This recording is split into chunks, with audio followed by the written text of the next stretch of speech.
Friends, मैं आपका mentor AK Singh और आज फिर हम अपने BLIS यानी कि BLIS 01 के जो हमें यूनिट 4 के और लेसन नंबर 11 के क्वेश्चन आंसर देख रहे थे, क्योंकि हमने कहीं ना कहीं इस चैप्टर को कंप्लीट कर लिया है जो कि आपका था पुस्तकालय सहभागीकरण के ऊपर।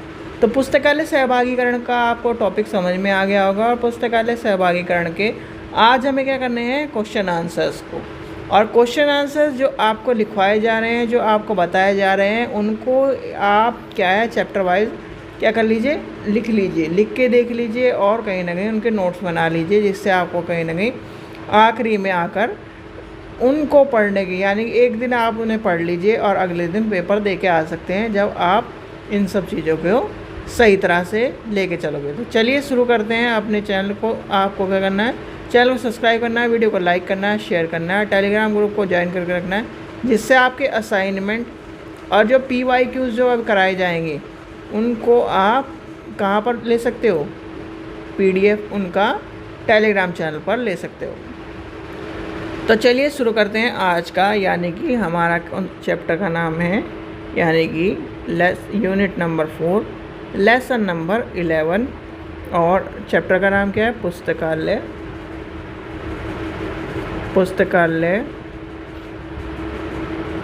सहभागीकरण।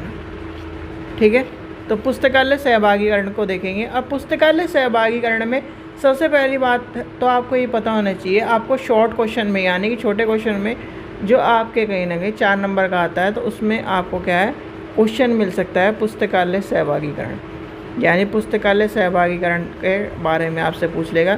तो सबसे पहले तो आपको यही पता होना चाहिए पुस्तकालय सहभागीकरण है क्या है। पुस्तकालय सहभागीकरण के ऊपर छोटा क्वेश्चन आपको देखने को सहभागीकरण। ठीक है, तो छोटे क्वेश्चन में आपको क्या मिल जाएगा, पुस्तकालय सहभागीकरण पूछ लेगा।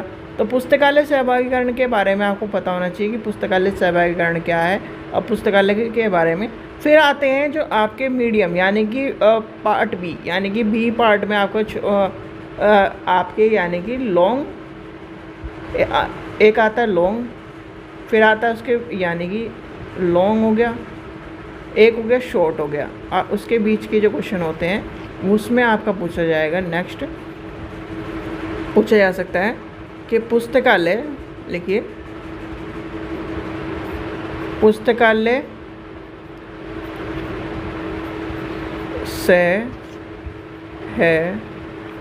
सहभागीकरण के बारे में बताते हुए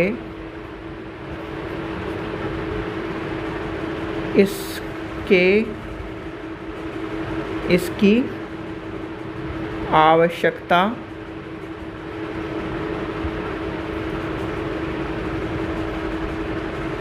एवं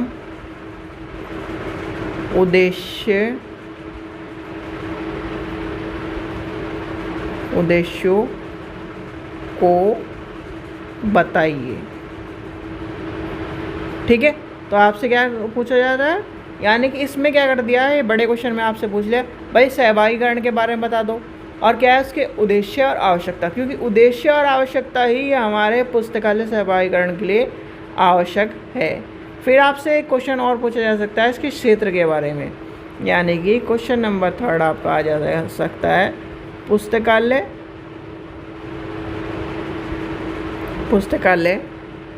सहभागीकरण के बारे में बताते हुए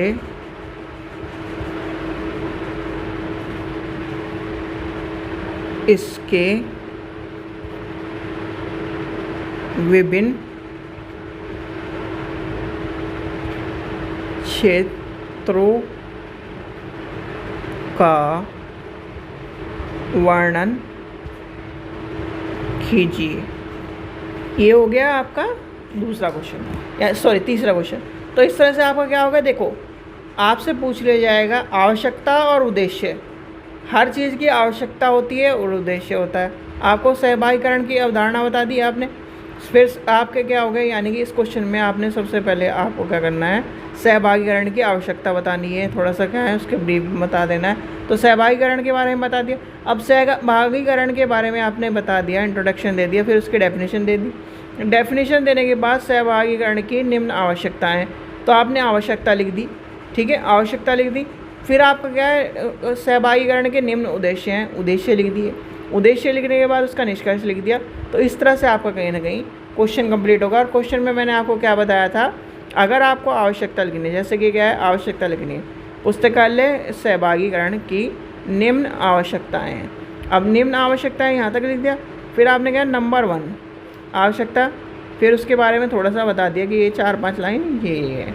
इस तरह से आपको लिखना है। नंबर 2 यानी कि नंबर 2 डाला, फिर उसके बारे में यानी पॉइंट लिखा, फिर उसके बारे में आपने थोड़ा सा बता दिया कि ये सब चीज़ होती है। तो इस तरह से आपको क्या करना है, कहीं ना कहीं आंसर को लेके चलना है।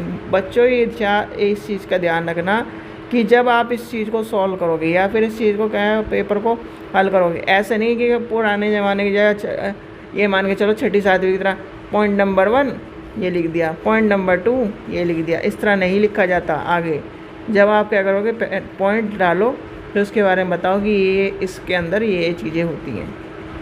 यानी कि उद्देश्य में आपने उद्देश्य लिखा, जैसे मान के चले उद्देश्य, मान के चले कुछ भी उद्देश्य है।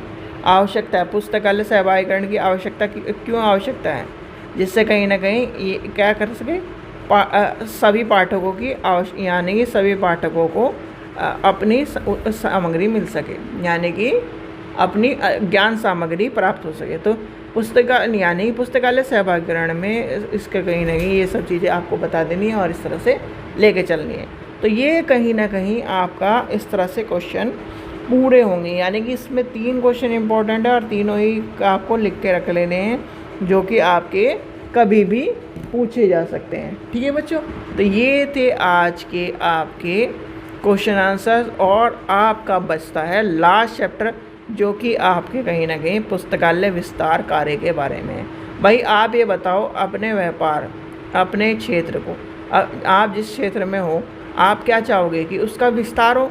तो कहीं ना कहीं हमें क्या करना है, अपने लाइब्रेरी के क्षेत्र में विस्तार को देखना है। और हम क्या पढ़ेंगे कल, यानी कि कल आपका है पुस्तकालय विस्तार के कार्य, और पुस्तकालय विस्तार के कार्य के बाद आपका हो जाएगा चैप्टर, यानी कि BLIS 01 पूरी की पूरी कंप्लीट। और इसके बाद हमारी होगी BLIS 02 स्टार्ट।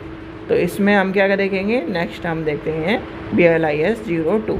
ठीक है बच्चों, और आपके असाइनमेंट और PYQ सब कराए जाएंगे, आपको सब कुछ उपलब्ध कराया जाएगा। आपको क्या करना है, टेलीग्राम ग्रुप को ज्वाइन कर रखना है, और आपने परीक्षा सहपाठी चैनल को भी ज्वाइन करके रखना है, जिससे आपको क्या है, नोटिफिकेशन मिलता रहे। ठीक है बच्चों, और एक चीज़ देखिए, आप ये सोच रहे होंगे टेलीग्राम चैनल पे और चैनलों की तरह उल्टी सीधी या फिर फालतू के, देखो मैं ये मानता हूँ कि जो भी बच्चा पढ़ रहा है उसका समय कीमती है। मुझे कोई भी फालतू न्यूज़ एक तो क्या है डालने में मज़ा नहीं आएगा, क्योंकि बच्चों को क्या है, एक तरह से टाइम वेस्ट होगा। बच्चों को क्या है, जो विश्वास है वो भी बेकार जाएगा। अब ये है, जैसे कि मान के चलिए आपका PYQ है या फिर आपके जो क्वेश्चन आंसर्स हैं वही डालो, और इसीलिए आपको क्या है, आपको देखने के लिए मिलता है, यानी कि आपको महीनों में या फिर कभी भी 1 महीने, 2 महीने, 3 महीने, या फिर जब आपकी इम्पोर्टेंट न्यूज़ होती है तभी आपको आपके टेलीग्राम चैनल पर न्यूज़ मिलती है या फिर आपका PDF मिलता है। क्यों? क्योंकि उसका रीज़न यही है कि मैं आपको फालतू में कुछ भी चीज़ नहीं देना चाहता, या फिर किसी भी बच्चे के लिए ये नहीं कि कोई भी न्यूज़ है क्या औरों से रिलेटेड आपकी न्यूज़ यानी डाल दी, या फिर इस तरह की चीज़ें नहीं डालनी चाहिए, या फिर जिससे बच्चा क्या है, परेशान हो। ठीक है बच्चों, तो इस चीज़ का ध्यान रखें। आप निश्चित होकर टेलीग्राम चैनल को ज्वाइन कर सकते हैं, जिससे आपको सिर्फ और सिर्फ इम्पोर्टेंट न्यूज़ मिल जाए। ठीक है बच्चों, चलिए आशा करता हूँ आपको वीडियो पसंद आई तो लाइक करें, चैनल को सब्सक्राइब करें, वीडियो को ज़्यादा से शेयर करें। Thank you.